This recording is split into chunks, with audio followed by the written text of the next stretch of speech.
Menjelang Aidilfitri, bunyi mercun dan bunga api semakin rancak kedengaran sehingga menambah kemeriahan suasana malam. Kanak-kanak dan remaja tidak melepaskan peluang untuk bermain pelbagai jenis mercun sementara orang dewasa turut menikmati nostalgia suasana raya yang meriah. Seorang peniaga yang dikenali sebagai Lily ketika ditemui di Jalan Seri Cemerlang di sini berkata, antara bunga api yang mendapat permintaan tinggi ialah mercun pop-pop, roket, naga, stadium dan pelbagai lagi yang dijual di pasaran. Bunga api ni kak, paling sambutan ramai orang beli.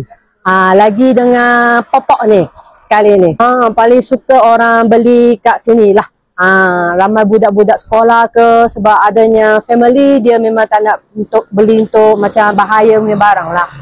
Ada RM1 punya barang sampai 250. Paling mahal pun 250.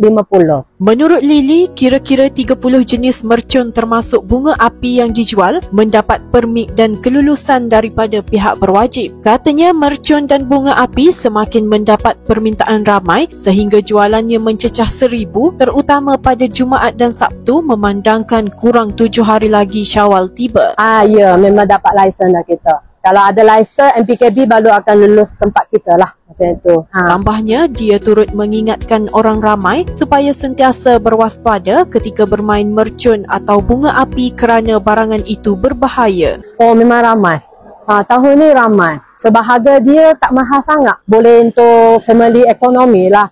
50 pun boleh beli dah. 50 boleh beli satu for stadium, 35 pun boleh dapat satu stadium dah. Yang kecil-kecil punya. Macam itulah.